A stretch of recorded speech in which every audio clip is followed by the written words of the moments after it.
नमस्कार, मैं महेश सिहाग एक बार फिर से आपका स्वागत करता हूं इस सितारा क्लासेज के ऑनलाइन प्लेटफॉर्म पर। अपन अध्ययन कर रहे थे मौलिक अधिकारों का। मौलिक अधिकारों में अपन ने पीछे की कक्षा में जो स्वतंत्रता का, धार्मिक स्वतंत्रता का अधिकार पढ़ा, उसी के आगे आज अपन कंटिन्यू करते हैं मौलिक अधिकार नंबर 5 को लेकर। मौलिक अधिकार नंबर अपना अगला रहेगा कौन सा? संस्कृति एवं शिक्षा का अधिकार। बहुत ही इम्पोर्टेंट टॉपिक है ये। मौलिक अधिकारों में सबसे इम्पोर्टेंट है, सवाल यहाँ से बनता है संस्कृति एवं शिक्षा का अधिकार, अनुच्छेद 29 और 30। तो ध्यान देना, यहाँ पे अपन बात कर रहे हैं मूल अधिकारों की।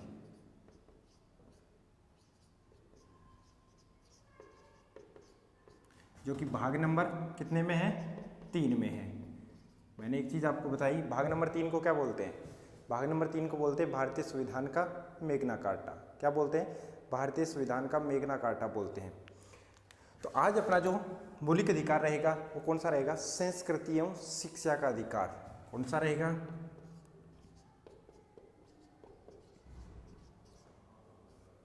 संस्कृति एवं शिक्षा का अधिकार।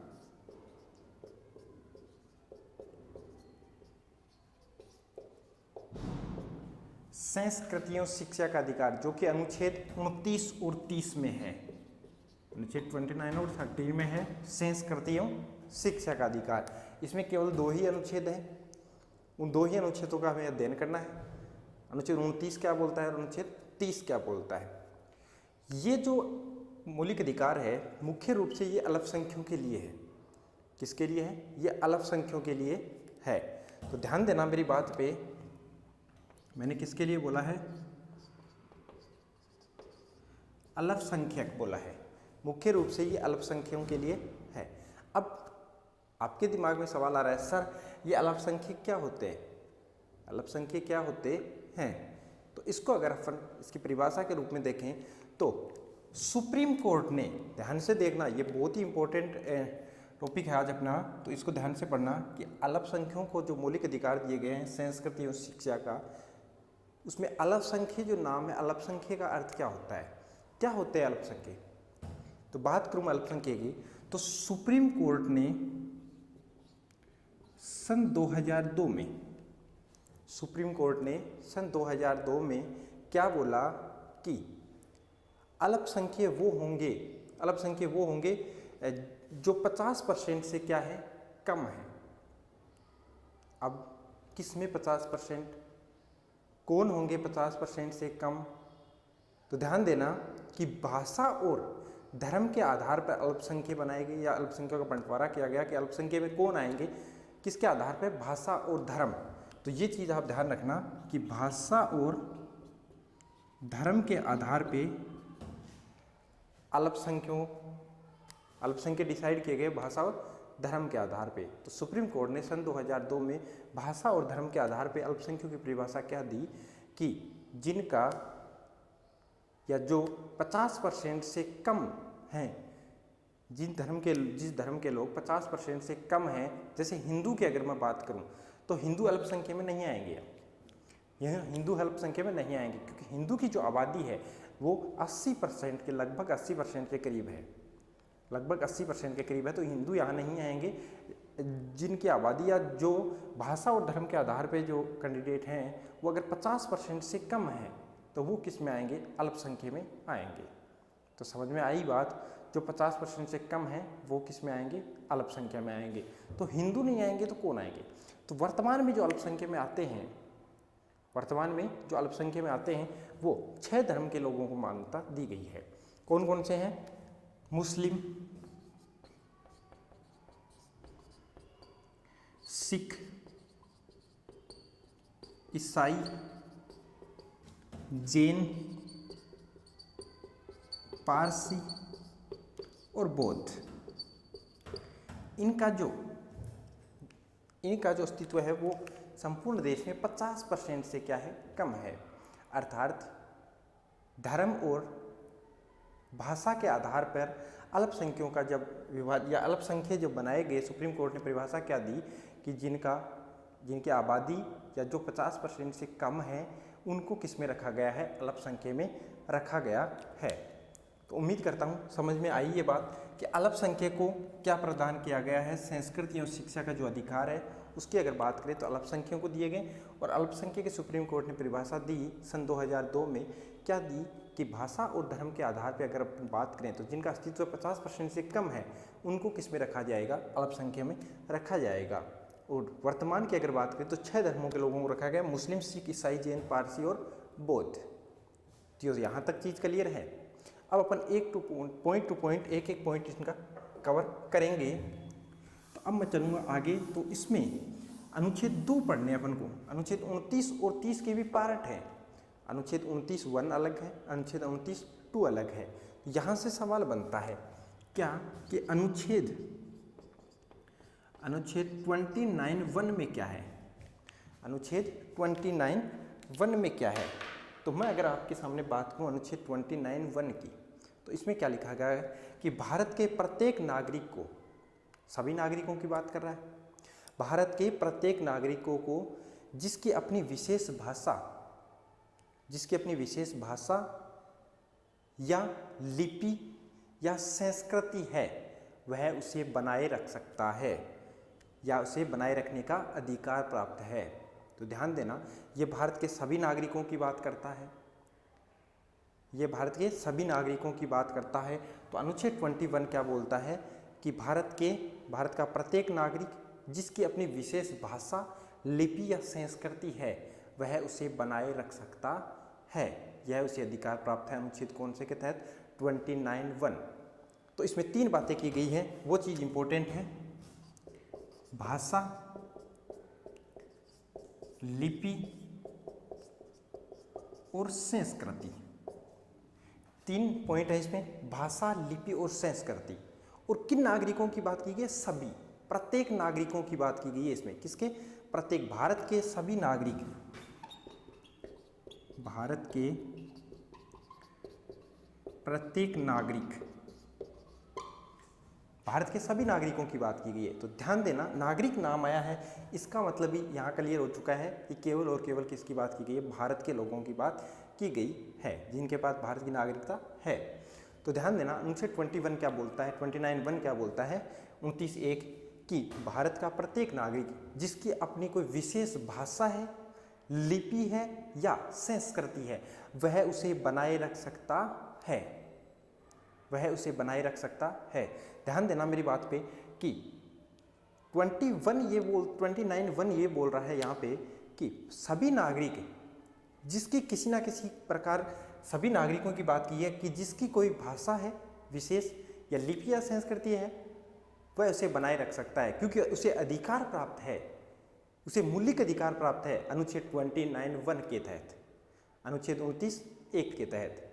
तो शायद इसमें कोई प्रॉब्लम नहीं है, ये चीज़ समझ में आई होगी आपको।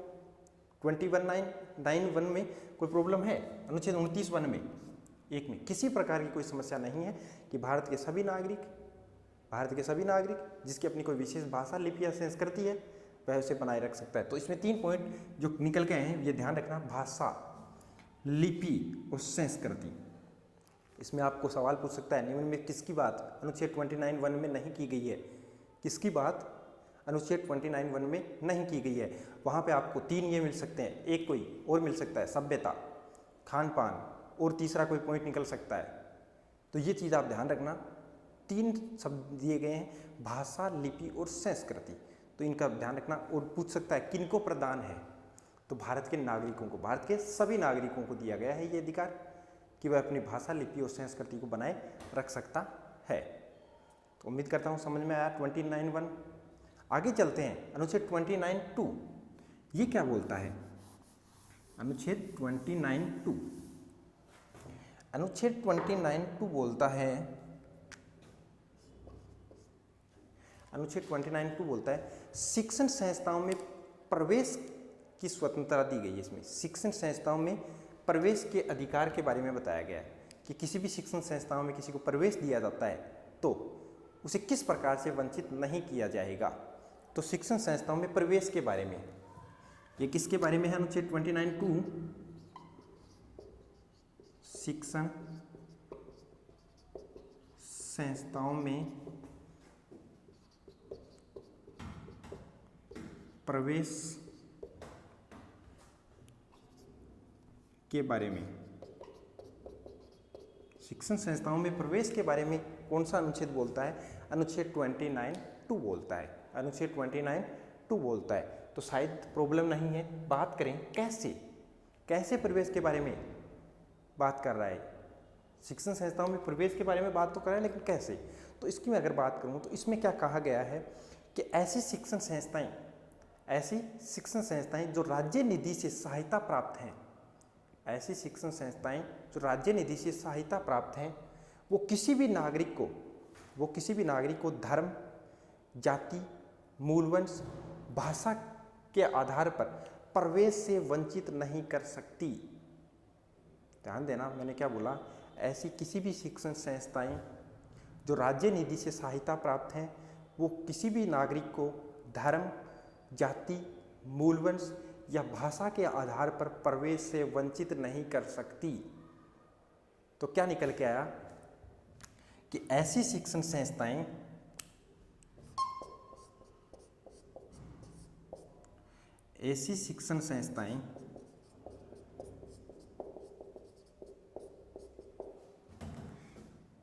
जो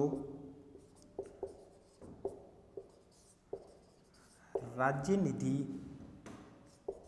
से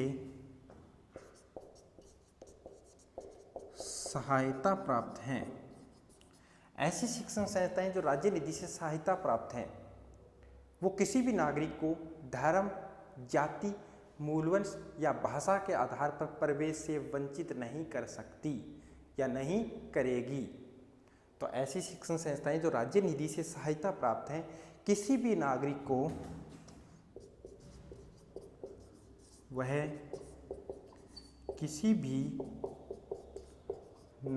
को भाषा, धर्म, मूलवंश, जाति के आधार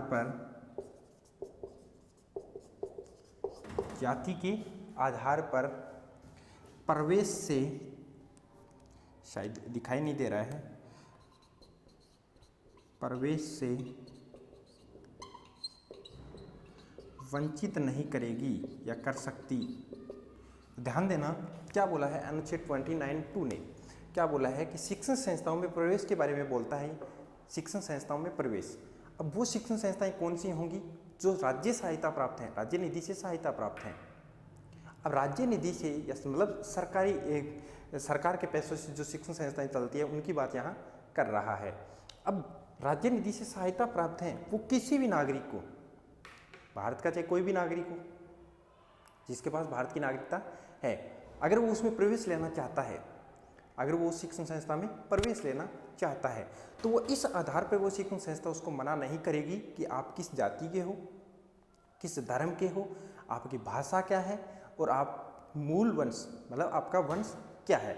इस आधार पे वो उसके साथ भेदभाव मतलब उसको प्रवेश के लिए मना नहीं करेगी। तो चीज़ क्लियर है, यहाँ पे पॉइंट क्लियर है अपना 29(2). कोई समस्या? 29(1) अपने क्या देखा? 29(1) देखा कि भारत के प्रत्येक नागरिक को अपनी भाषा, लिपि और संस्कृति बनाए रखने का अधिकार है।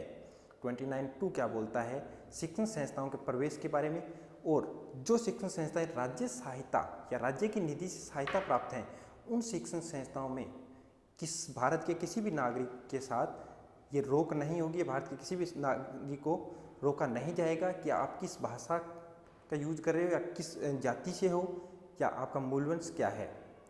तो ये चीज़ क्लियर हुई वहाँ पे 29(2). समस्या है कोई? उम्मीद करता हूँ समझ में आया होगा। ये आप स्क्रीनशॉट ले सकते हो, ये चीज़ बड़ी क्लियर चीज़ है। और यहाँ पे आपको एग्जाम में क्वेश्चन देखने को मिलेगा, यहाँ से क्वेश्चन देखने को पक्का मिलेगा, 100% देखने को मिलेगा। और ये जो अंदर की चीज़ें है ना, मैं हो सकता था यहाँ पे 29 डायरेक्ट पढ़ा के चला जाता, लेकिन अपन वो सारी चीज़ें कवर कर रहे हैं। सारी चीज़ें, चाहे मैंने क्या बताया, 0 से लेकर हाई लेवल तक बात करेंगे अपन। चाहे आप किसी भी एग्जाम की प्रिपरेशन कर रहे हो, आपको एक्स्ट्रा कुछ भी पढ़ने की ज़रूरत नहीं है। यहाँ से आप पॉइंट टू पॉइंट क्लियर करते चलो। बिल्कुल सारी चीज़ें आपकी कवर हो जाएंगी। चाहे आपको पहले कोई समस्या आई होगी, पहले पढ़े होंगे आप, तो हो सकता है आपको कोई परेशानी आई होगी, वो सारे पॉइंट यहाँ पे मैं आपको क्लियर कर दूंगा। आगे चलते हैं अनुच्छेद 30 में। 29(1) और 29(2) अपन ने अध्ययन किया। आगे चलते हैं अनुच्छेद 30 क्या बोलता है। अनुच्छेद 30 बोलता है, अनुच्छेद 30 शिक्षण संस्थाओं की स्थापना की बात करेगा। किसकी बात करेगा? शिक्षण संस्थाओं की स्थापना की बात।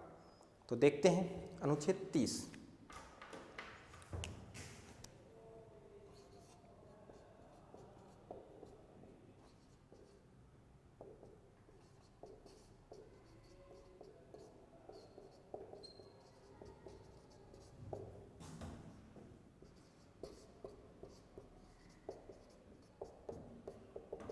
शिक्षण संस्थाओं की स्थापना से संबंधित है कौन सा अनुच्छेद?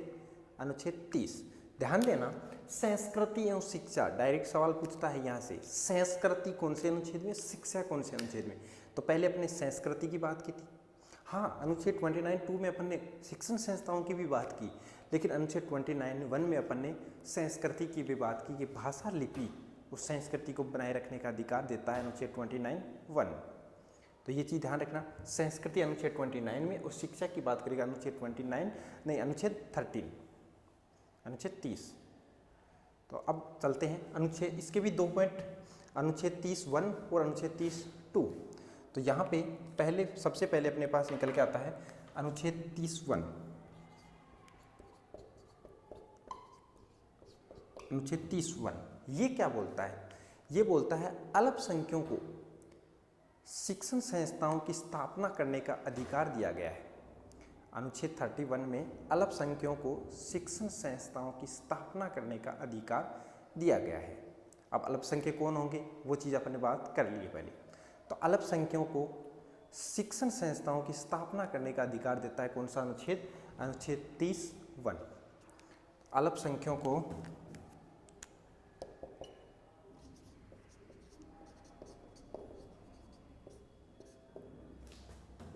अल्पसंख्यकों को शिक्षण संस्थाओं की स्थापना करने का अधिकार प्रदान करता है। कौन सा अनुच्छेद? अनुच्छेद 30(1). अल्पसंख्यकों को शिक्षण संस्था का स्थापना करने का अधिकार प्रदान करता है अनुच्छेद 30। और इसमें क्या बात बोली गई है?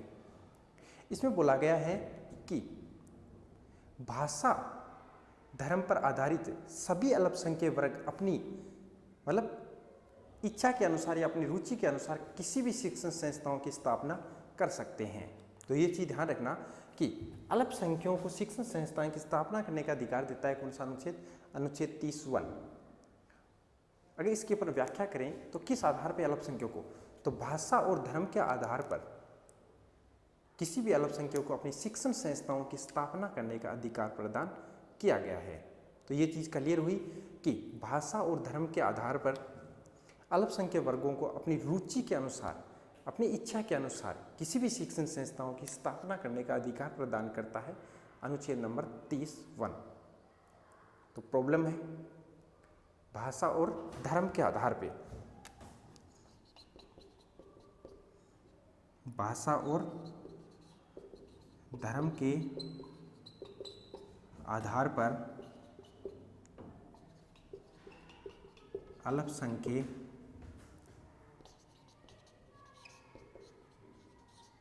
अपनी रुचि के अनुसार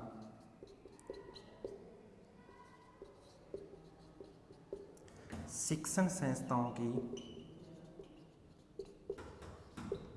स्थापना कर सकते हैं। शिक्षण संस्थाओं की स्थापना कर सकते हैं। तो ध्यान देना, मैंने क्या बोला? अनुच्छेद 30(1) में, अनुच्छेद 30(1) बोलता है अल्पसंख्यकों को शिक्षण संस्थाओं की स्थापना करने का अधिकार देंगे। अब किस आधार पे? कि अल्पसंख्यक भाषा और धर्म के आधार पर, जो अल्पसंख्यक हैं भाषा और धर्म के आधार पर सभी अल्पसंख्यक वर्ग अपनी रुचि के अनुसार या अपनी इच्छा के अनुसार शिक्षण संस्थाओं की स्थापना कर सकते हैं। तो उम्मीद करता हूँ समझ में आ गया। किसी प्रकार की कोई समस्या नहीं है।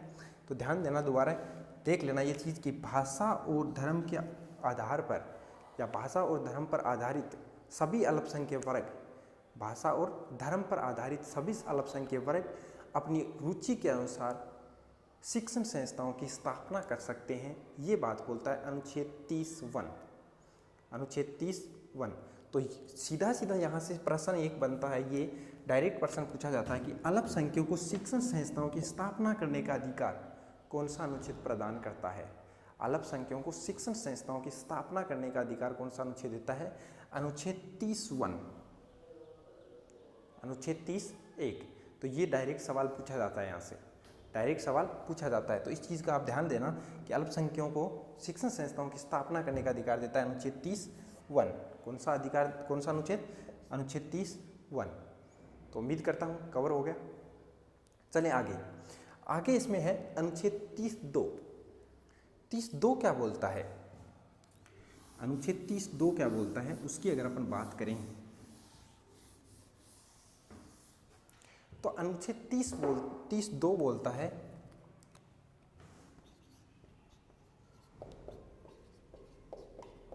अनुच्छेद 30(2) क्या बोलेगा? अनुच्छेद 30(2) बोलेगा कि राज्य किसी शिक्षण संस्था में भेदभाव नहीं करेगा। राज्य किसी शिक्षण संस्था में भेदभाव नहीं करेगा। किस आधार पे? अगर वो सहायता दे रहा है, अगर वो क्या दे रहा है? सहायता दे रहा है, तो इस आधार पे भेदभाव नहीं करेगा कि ये तो किसी अल्पसंख्यक वर्ग के प्रबंधन में है। ध्यान देना, मैंने क्या बोला कि राज्य किसी भी शिक्षण संस्था के साथ सहायता देते समय भेदभाव नहीं करेगा। किस आधार पे? कि यह तो किसी अल्पसंख्यक वर्ग के प्रबंधन में है।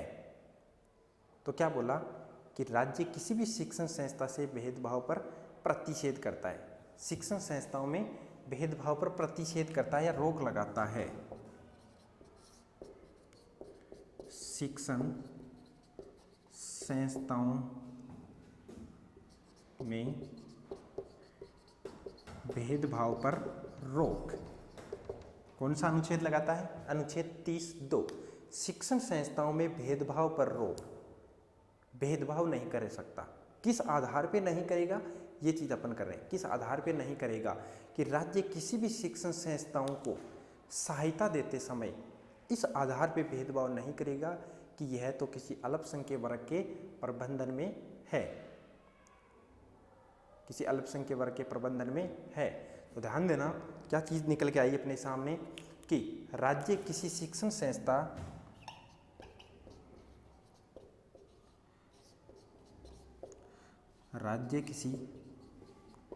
शिक्षण संस्था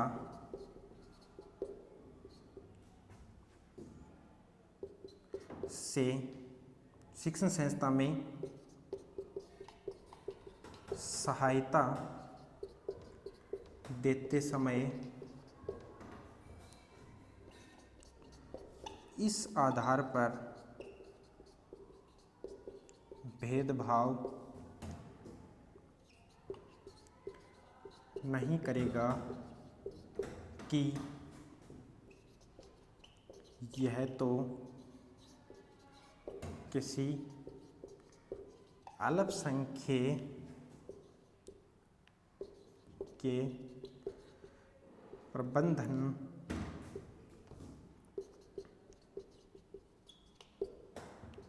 में है।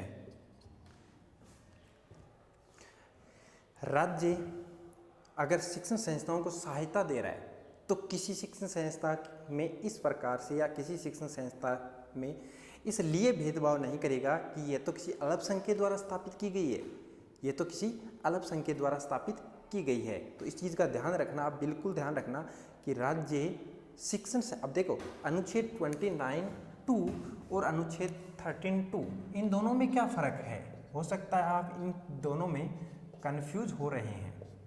तो देखना, यहाँ पे बात करता है प्रवेश की, 29(2) में बात करता है प्रवेश की, बात करता है कि शिक्षण संस्थाओं में प्रवेश के बारे में बात करता है कि इस प्रकार से प्रवेश में भेदभाव नहीं किया जाएगा कि वो किस भाषा का किस जाति का है, मूल वंश क्या है, लिपि क्या है, इस आधार पे उससे भेदभाव नहीं किया जाएगा। और यहाँ जो 13(2) है 30(2) में बात करता है किस आधार पे कि जब सहायता देता है राज्य किसी शिक्षण संस्था को तो इस प्रकार भेदभाव नहीं होगा कि वो अल्पसंख्यक द्वारा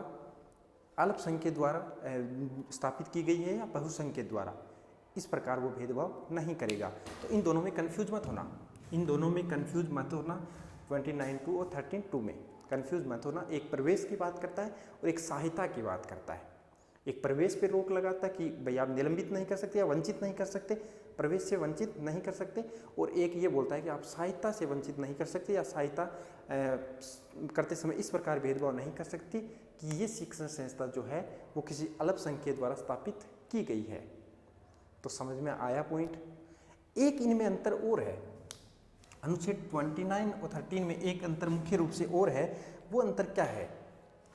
जो अनुच्छेद 29 है ये तो केवल और केवल किसको प्राप्त है? नागरिकों को प्राप्त है। अनुच्छेद 29 तो केवल नागरिकों को प्राप्त है, लेकिन अनुच्छेद 22 की मैं बात कर रहा हूँ, 29(2) केवल नागरिकों को प्राप्त है और अनुच्छेद 32 नागरिक और अनागरिक दोनों को प्राप्त है। नागरिक प्लस अनागरिक दोनों को प्राप्त है। तो एक मुख्य अंतर इनमें ये भी है। तो आप इस चीज़ का ध्यान रखना कि अनुच्छेद 29 और 32 में क्या अंतर है। तो समझ में आई इतनी बात। अपने बात की किसकी? संस्कृति एवं शिक्षा के अधिकार की। अनुच्छेद 29 पढ़ा और अनुच्छेद 13 पढ़ा। तो उम्मीद करता हूँ समझ में आया है, किसी प्रकार की कोई समस्या नहीं है। आगे मैं बात करता हूँ मौलिक अधिकार नंबर 6, जो कि पहले था अब नहीं है। पहले था अब नहीं है, उसकी अगर मैं बात करूँ तो वो क्या है?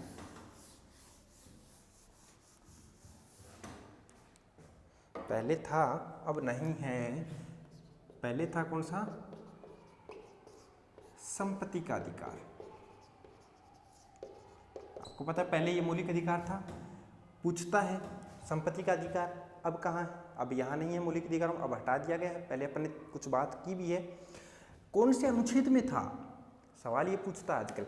कौन से? मौलिक अधिकार नंबर 6 था, अनुच्छेद नंबर 31 में। अनुच्छेद नंबर 31 में था।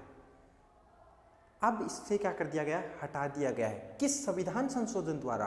तो 44वें संविधान संशोधन 1978 में इसे हटा दिया गया और अब ये क्या बन चुका है?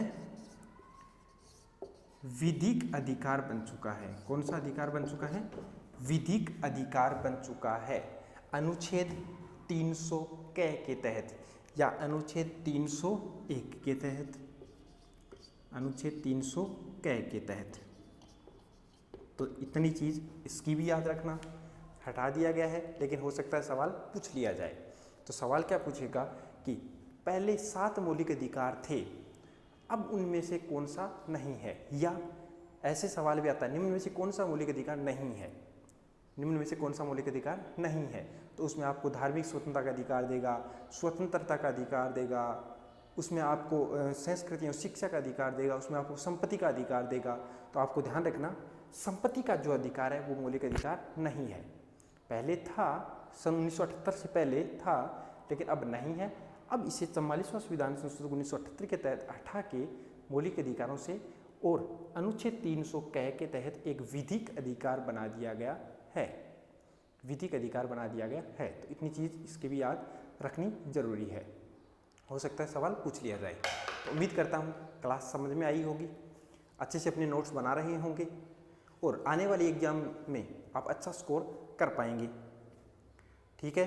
अगर क्लास अच्छी लगी है तो क्लास को लाइक कर देना, शेयर कर देना और मिलते हैं अगली नेक्स्ट क्लास में।